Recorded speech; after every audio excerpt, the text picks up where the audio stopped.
Good morning, everyone, if it is morning for you. Here it's a little bit more reasonable time in Finland. Right at the very beginning, I'll ask you to keep your mute on, and for the moment anyway, please keep your video off. This morning we are meditating on the new moon in Pisces. And I want to keep it very simple. I also want to ask you to have handy something to write on, pen, paper, however you write, so that we can keep, as part of this ongoing meditation, a record of what you determine as a result of this type of meditation form we are going to use. I'm very happy to see you all here. A lot of you from Europe and the South Pacific, Australia, New Zealand, and I realize it's really the wee hours of the morning for many in the United States, so I know you're making a sacrifice to forego peace, to forfeit rest, as they say in the disciples' aspirational mantra. I want to point out here, and I think you can see the chart. Of course, this chart is drawn up for here in Finland, so the rising sign will be different. But that's not so important as to notice this cluster of planets, 4 of them within 4 degrees of each other. Not only do we have the new moon in Pisces occurring at 10:20 and 59 seconds, so basically 10:21 GMT, not only have we the new moon in Pisces, but we have this beautiful conjunction of Venus and Neptune.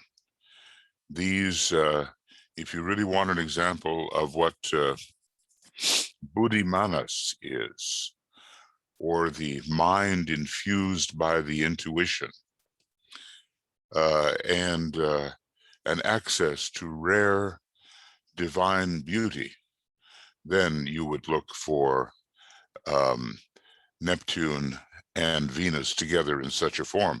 And here, of course, in Finland, it's on the midheaven, so it's even more important. At the same time, Pluto is there strongly over here, and Saturn and so forth.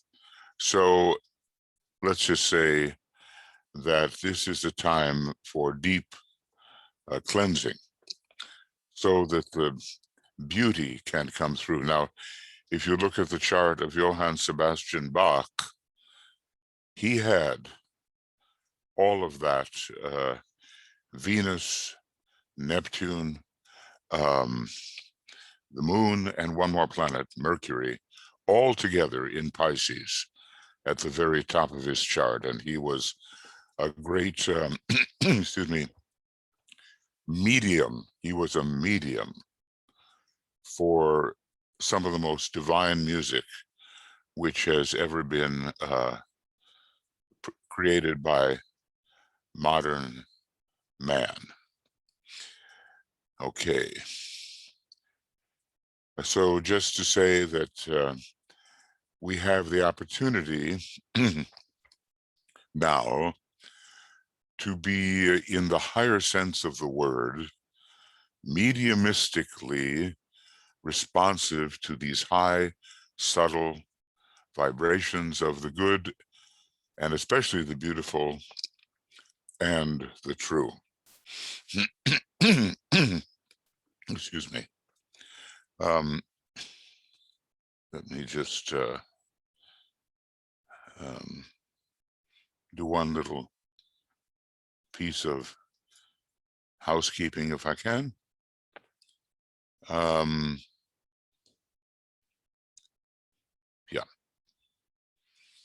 I've done that. Now, I really want to keep these full moons, or rather new moons, are so shambolic in a certain sense. Now, we do have a study group and meditation group on Shambhala, and some of you have been there, and we're, God willing, we'll just go on with it for years, because DK asked whether we couldn't gather a group that would really study the will and study Shambhala. And you are familiar with the high beings that are found in Shambhala, the 7 spirits before the throne, and the Buddhas of activity, and the esoteric Kumaras, and the representatives from Venus and from other planets, and the 49 fires of fire by friction, and the 49 ray potencies, and the 49 spirits of darkness. These are words, and the overall impression is that there is a tremendous concentration of energy in the focal home of Sanat Kumara on the higher levels of the logoic plane. Now, at this time, we're trying to come into some degree of rapport with that very high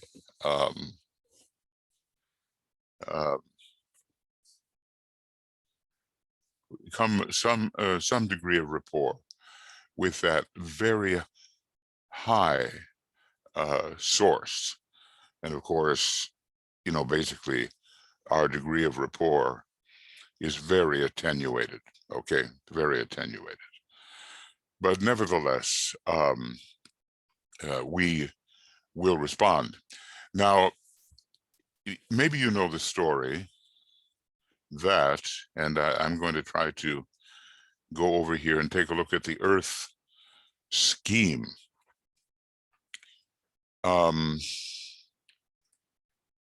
The moon is usually considered to have a thought form effect and to be in the way, but somehow it really does represent the personality vehicles as a whole. And when it comes into direct alignment with the Earth and with the sun, the power of the sun, of the solar logos, wears away and gradually destroys the obstructive power of the moon, so that it's getting smaller and smaller and smaller, not so that we can notice it, but by the time the 7th round, and I think that's why I turned here, it's kind of a 7th scheme round, and we're in number 4 at the moment. By the time the 7th round occurs, the moon will have been reduced to negligibility. It will have disappeared. It will have disintegrated, and no longer will we be subject to the veils, the veiling effect of the moon, which stops us from receiving the pure energies of those planets which the moon veils, namely Vulcan, Neptune, and Uranus. So we get the idea that the solar logos, which in a way is the inspiration of Shambhala, is wearing the moon away. Every time it makes an impact on the moon, It plants a seed. That's the main theme of all these meditations, the planting of the seed, which gradually wears the obstructive influence of the moon away as that seed is carried into our lives, and both individually and in terms of the soul and consciousness of humanity. And that will always be our main focus. Now, for the details of what's going on in Shambhala, you know, all 729 references that the Tibetan has made to Shambhala alone, forget the divine will. You know, tune in on the Shambhala presentation. Make sure you turn your mute off, everybody. Make your mute, rather keep your mute on, okay?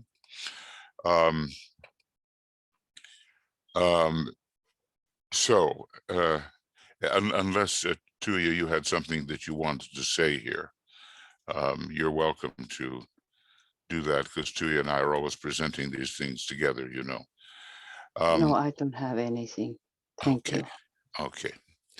Okay, so our purpose every month is to plant especially 2 seeds, maybe 3. But of course, you know, being human as we are, it's so easy, and busy as we are, it's so easy to forget what we did, so that by the time the next new moon comes around, you know, you say to yourself, well, what did I do? You know, what did I even plant through solar impact into the lunar vehicles, so that they would become more and more transparent to the soul itself, and more negligible as obstructive forces. That's why I want you to have your pen and your paper, or if you do it on the computer, that's okay, whatever you do it, but keep it until our next new moon meeting, which is really going to be occurring just before the conference, virtual conference next month. Okay, well, that's really all I want to explain. The moon is in the way for a lot of people. And when you have an eclipse, it can be powerful for negativity, or perhaps very powerful for good. So we want to treat these moments, even the ones that are not eclipses, even the ones that are not solar eclipses, we want to treat them with respect every month, so we can build and attenuate the lunar obstructive form. So remember, at 10, 20, and 59 seconds, or 10, 21, we'll do a lot of silence in this meditation. I know it doesn't sound like it from me right now, but we will. And go as deeply as we can.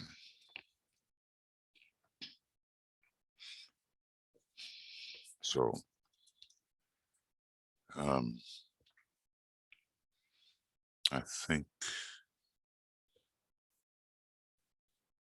I really think that's about it until we get in. Okay.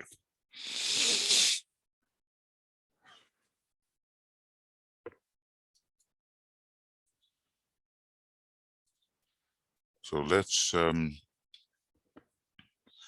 get into our meditation right away.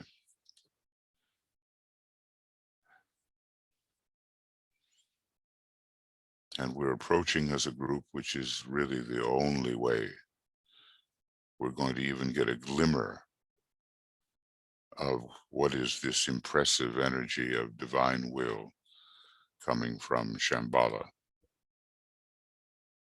We don't waltz into the door of Shambhala on our own.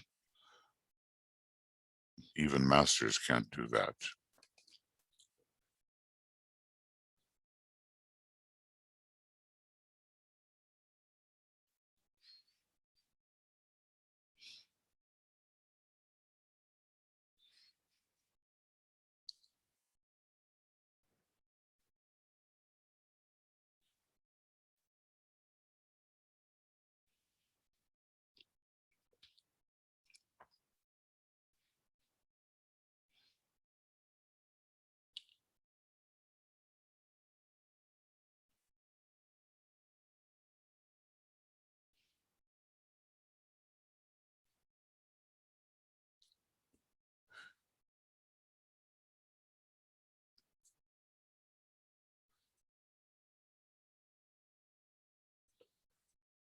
And we realize, or try to realize, the amazing fact that our little planet and its planetary logos are our planet is the base of the spine center of our solar logos, an extension somehow of our solar logos. It is the base of the spine chakra, with all of the tremendous heat and kundalini implications that carries.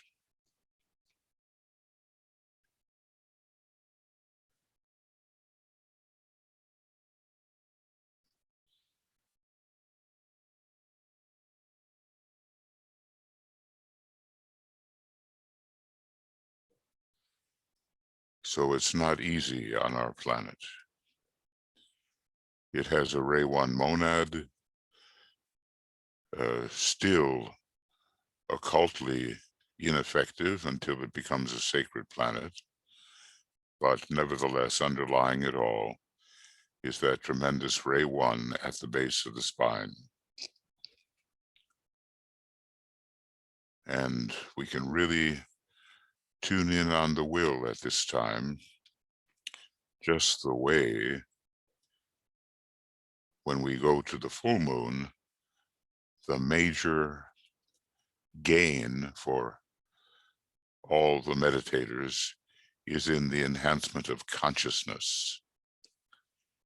So will-being at this time, and consciousness particularly at the full moon. And so let's make sure that we are strong enough through purification to receive what might come.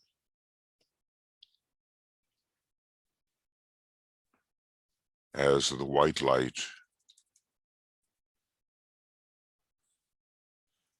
the purifying light, is visualized as sweeping through the physical body and the physical body of the group, and of all world servers, and sweeping through the etheric body.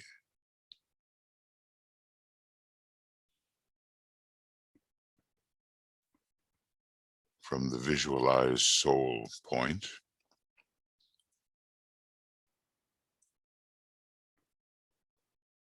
and so necessarily sweeping through the astral body,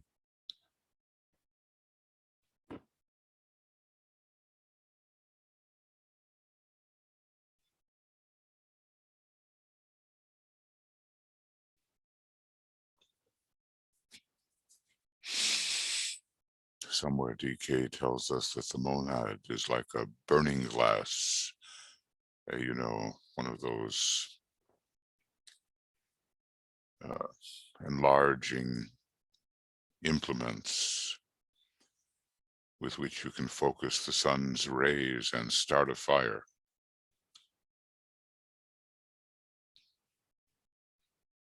Burning all the dross that's in the way and sweeping through the lower mind,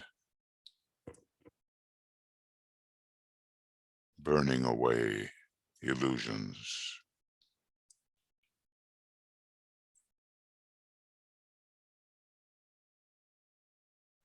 And sweeping through the entire personality, which is rendered receptive to the soul triadal and monadic energies,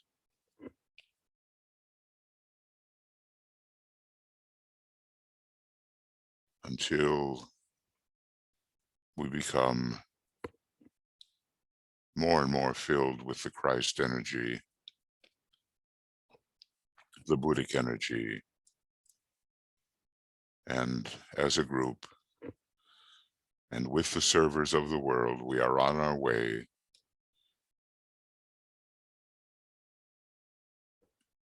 to Christ in you, the hope of glory, the glorification of the third degree, when at last the monad really begins to take over.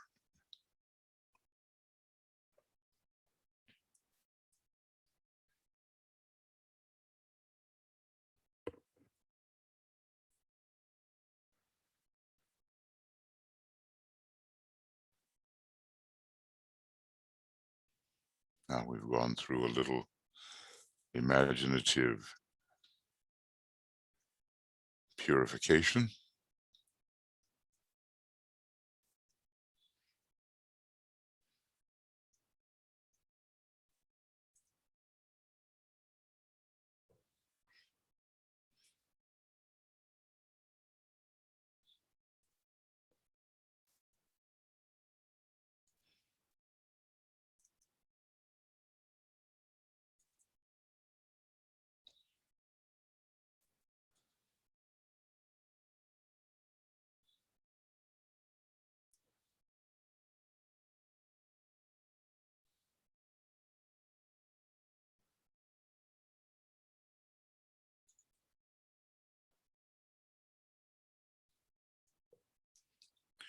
And we have a deep sense together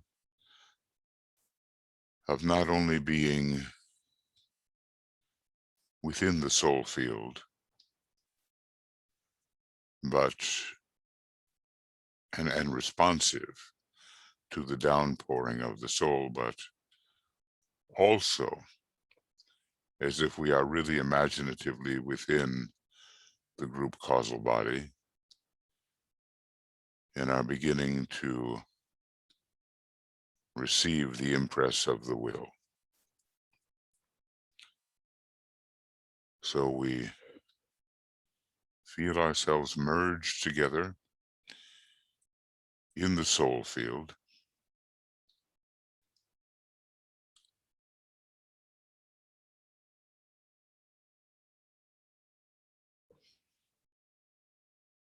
and merged in soul with the men and women of goodwill who are deeply familiar to us, even though we don't know them personally, and with the world servers everywhere in the new group of world servers,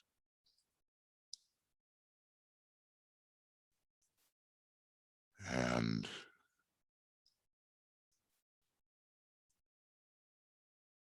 there's something in us that reaches out and makes us one, not only with the world servers, but finally with all souls within the one soul of humanity. And we realize then, and we try to feel it, because of the Christ-like love,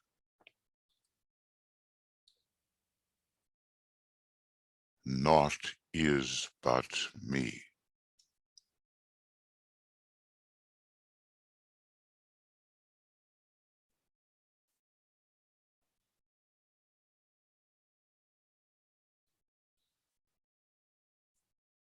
Doesn't make any difference who the individual is, good or bad. On a deep level, this identification occurs.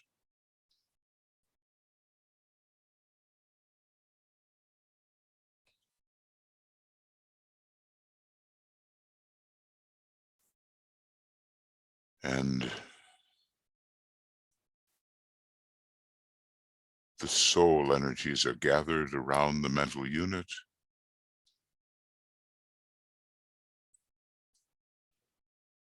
The multicolored antikarana rises towards the triad, colored by indigo for the group work here.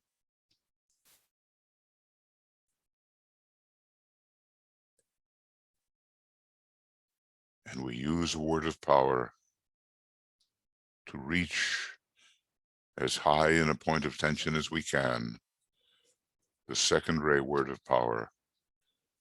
I see the greatest light, inwardly pronounced as we sound the Om. Pronounce it with your mind and sing the Om outwardly.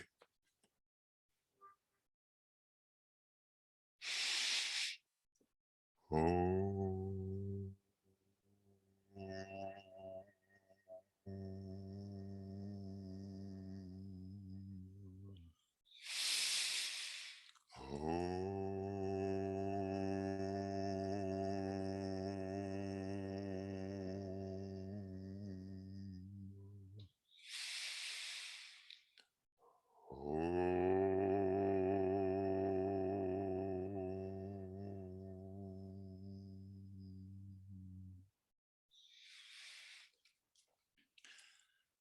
And that greatest light, use the light of Shambhala, the light of Sanat Kumara, the light of the divine will, the light of life itself.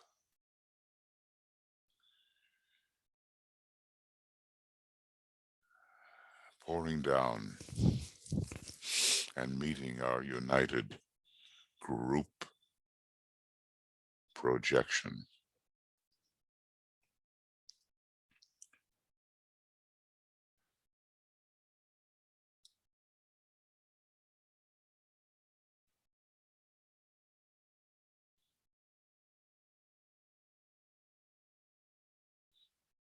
Now,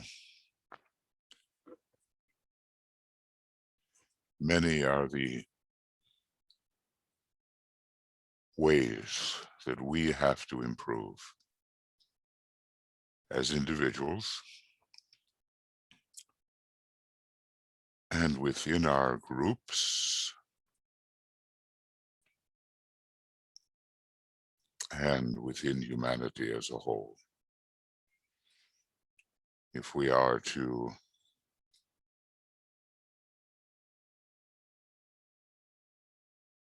be guided, our little wills be guided by divine purpose. So I want to work with 3 implantations, 3 impressions, and that you should make note of what you decide will be your implantation.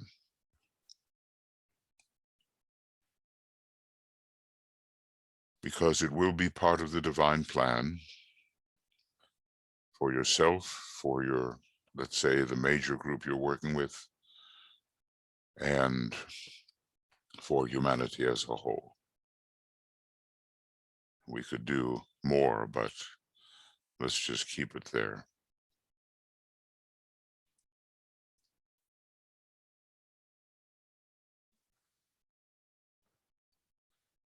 The first thing is to think of yourself individually. Of course, you're a member of a group and you're a member of humanity, but focus for a moment, as we do in Meditation 4, in Dhyana 2, Discipleship 2,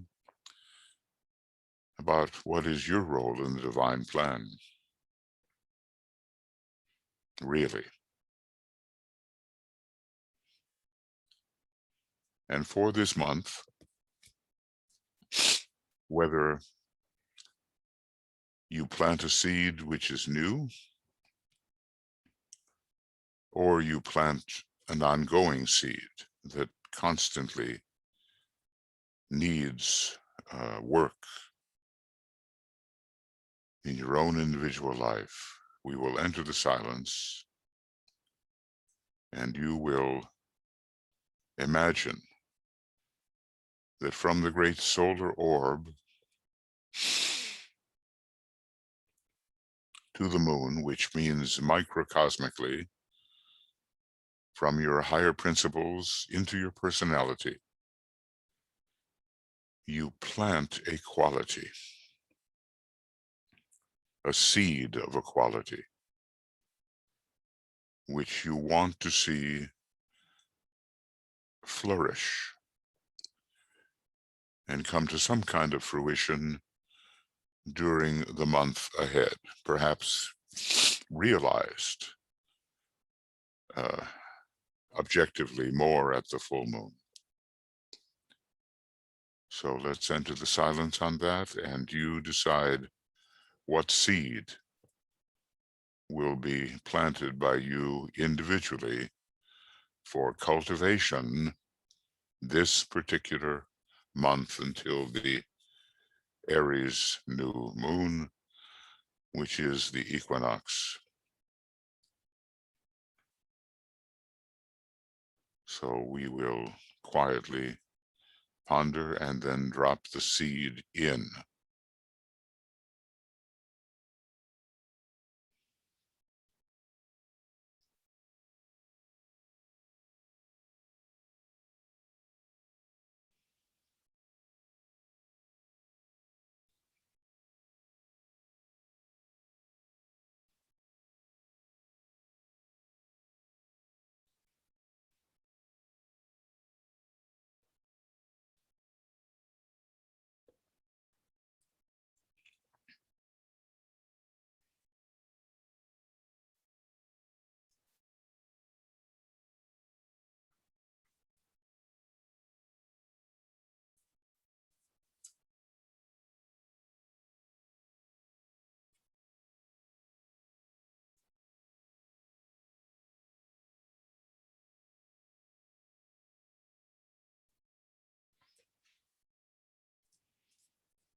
And as you drop the seed, you might even projectively look ahead at what you expect it can become. It's an imaginative exercise.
So make clear and definite note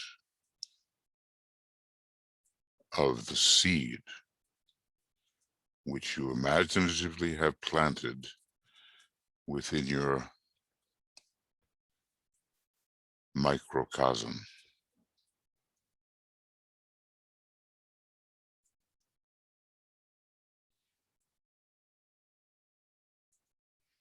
That is within your soul-infusing personality, because this seed comes from a very high source within you. Make careful note And let's not forget it, because next time we will evaluate what has been the progress and the process. Now, turn to the, let's say, the group of the new group of world service. You can do this, of course, on your own for your own specific groups. However,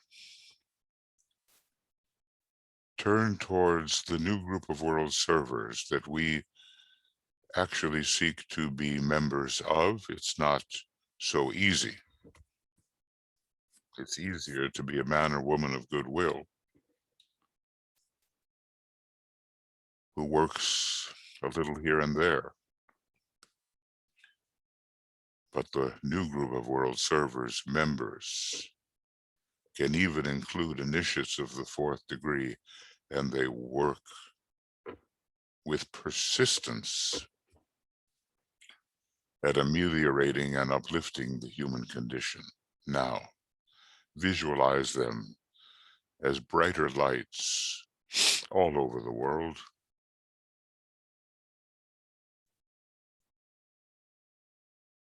And think about what they need.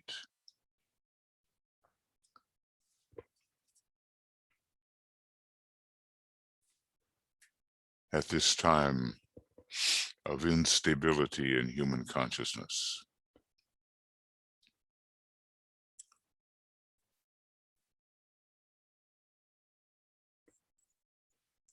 And plant a seed for them,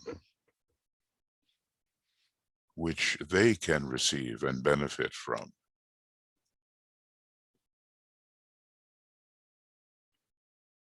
What would it be in your estimation? It doesn't make any difference. We'll have different estimations. What do you want to plant on behalf of the new group of world servers?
Realizing that you yourself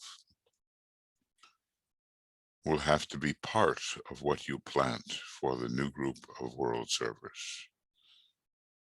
If you want to truly be a world server.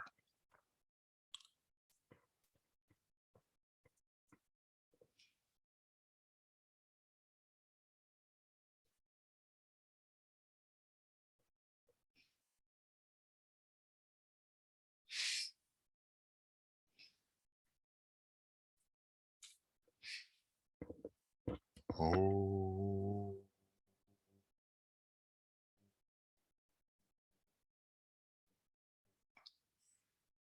And now, most importantly, and just about 9 or 10 minutes ahead of the new moon, we think about all of humanity, in the body, out of the body, essentially one human consciousness, essentially one human being.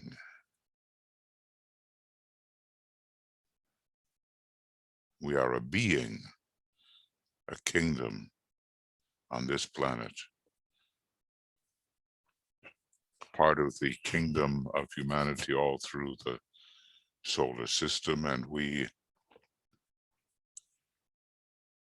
human beings everywhere, if we can embrace the idea, we have a crisis.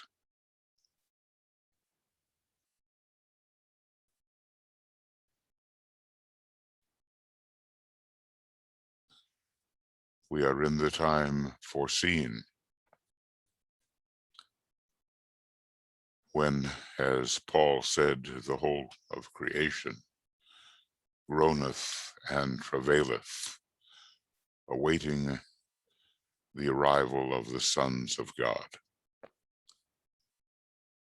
Now,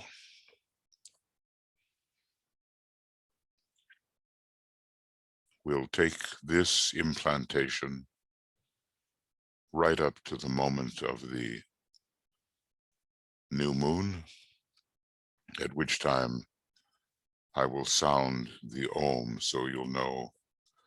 It may be a little delayed where you receive it, a few seconds, but I'll sound the Om at 10, 20, and 59 seconds. And if you have an accurate watch or clock, you can start sounding then, if you wish. What seed for this next month, whether only for this next month or ongoingly, you can decide later. What seed will you plant for development within the substance of humanity as a whole?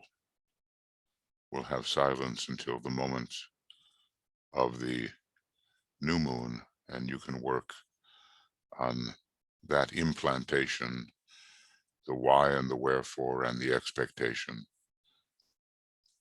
What seed would you plant for all of humanity?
Now,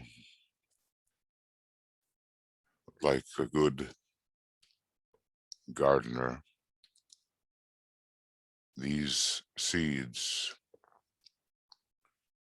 will need your attentive thought on various occasions during the month.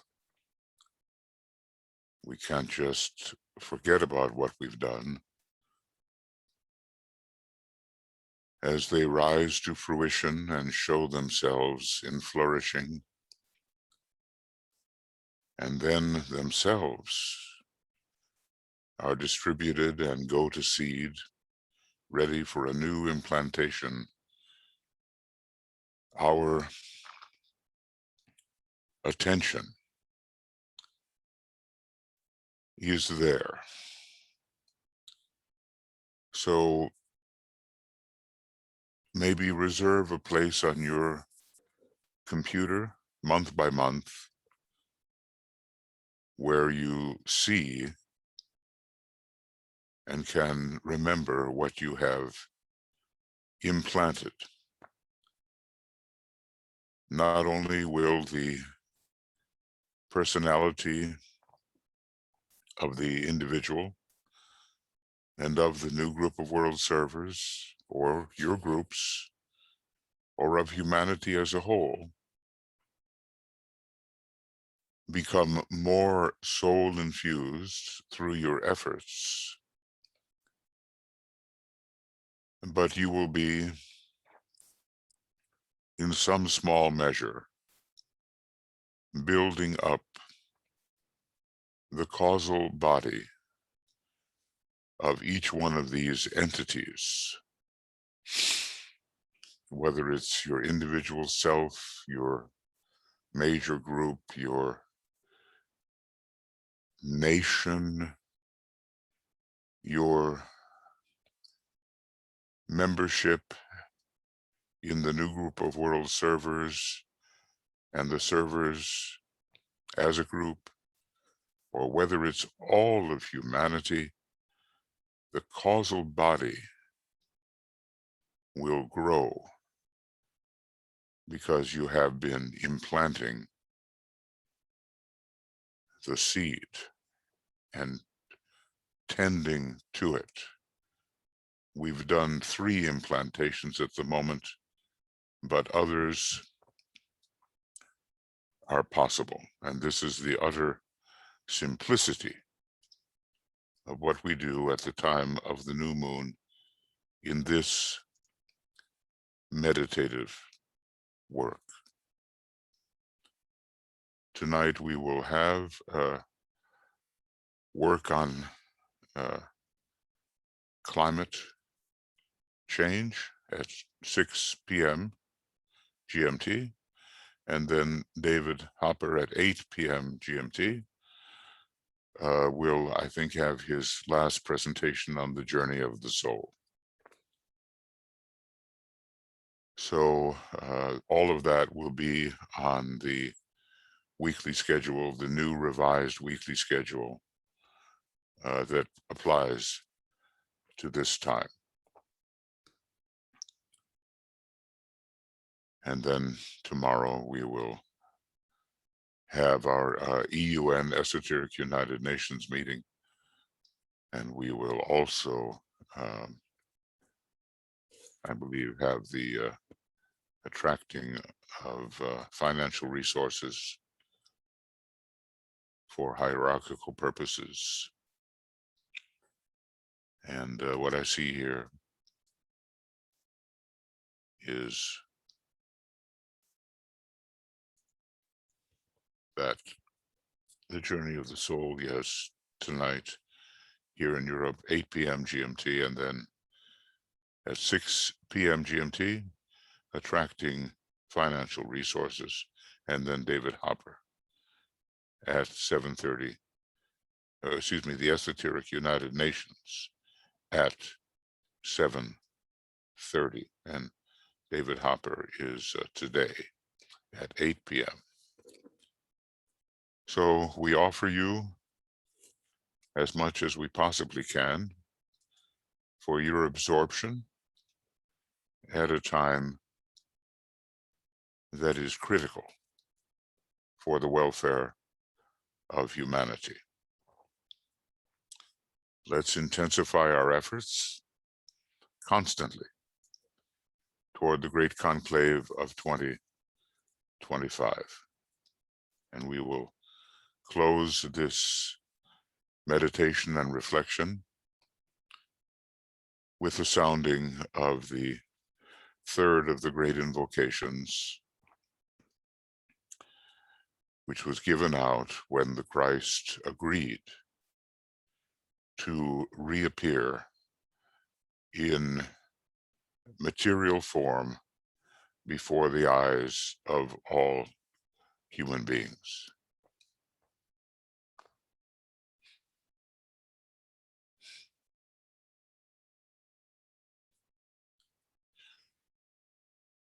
From the point of light within the mind of God, let light stream forth into the minds of men. Let light descend on earth.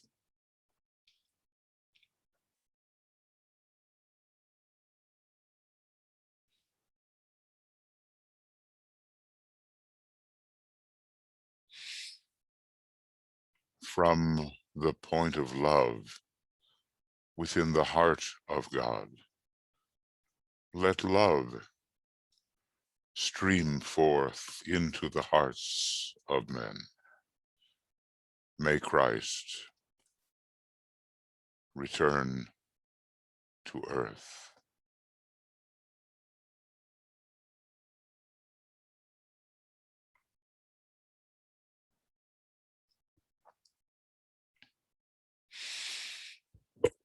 From the center where the will of God is known, let purpose guide the little wills of men, the purpose which the masters know and serve.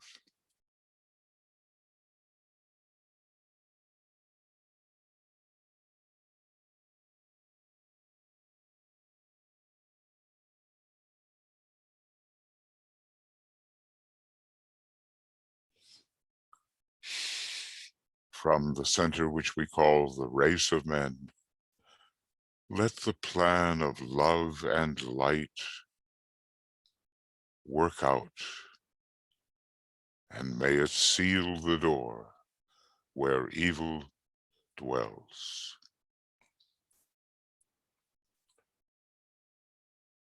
Let light and love and power restore the plan on earth.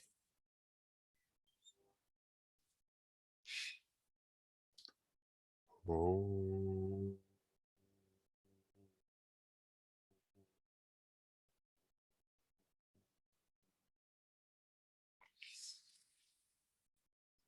Oh.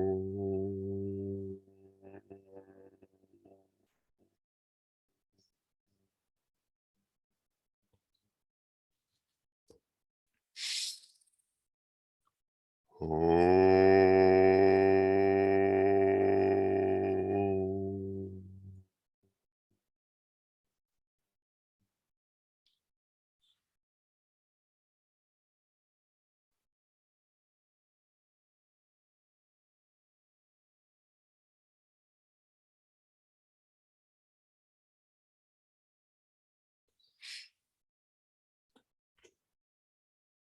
Thank you, everyone.